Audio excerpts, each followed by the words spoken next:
Hello, I'm Judd Gregg, Senator from New Hampshire. We all know these are difficult times. People are worried about keeping their jobs, paying their bills, the value of their homes, the cost of sending their kids to college. It's hard. Thus, I appreciate, as do all Americans, the efforts being made by our President and his seriousness about addressing these issues.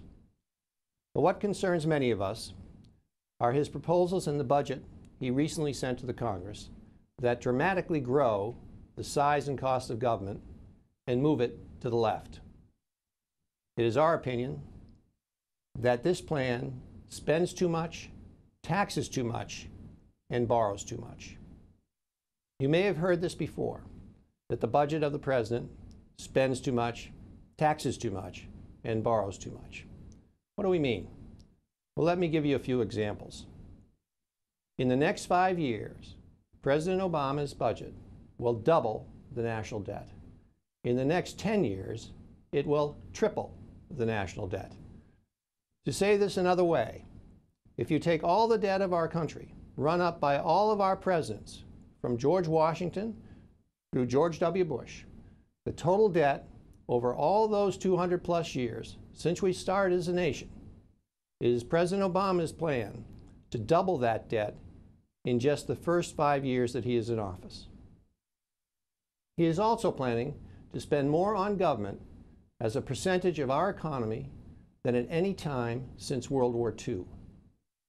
His budget assumes the deficit will average $1 trillion every year for the next 10 years and will add well over $9 trillion in new debts to our children's backs.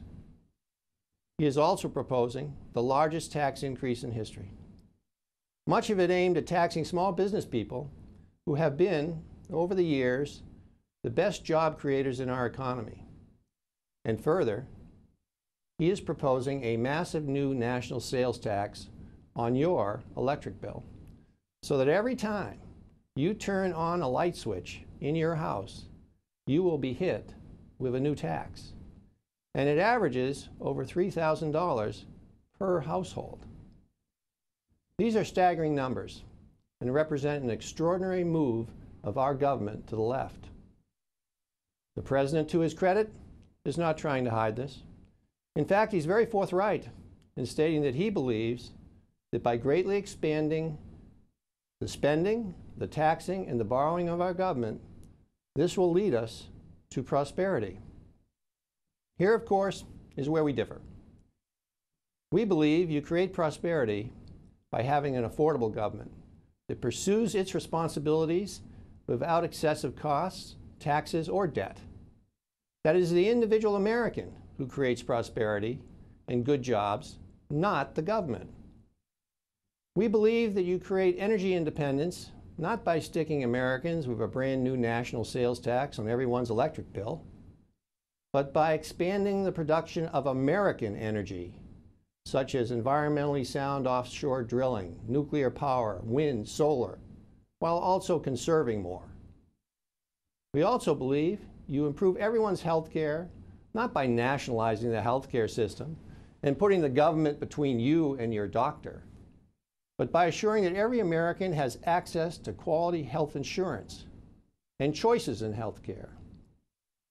We believe that you run a sound and affordable government, not by running up the national debt to historic levels and unsustainable levels, while overtaxing working Americans and spending as if there's no tomorrow, but rather by working on limiting the growth of government in a manner that is affordable not only today, but for the next generation, through limiting spending and addressing core issues like the cost of entitlements. Our nation has an exceptional history of one generation passing on to the next generation a more prosperous and stronger country. But that tradition is being put at risk. The dramatic move to the left and the massive increase in the size and cost of the government proposed by the budget of President Obama will lead to an immense national debt that not only threatens the value of the dollar and puts at risk our ability to borrow money to run the government.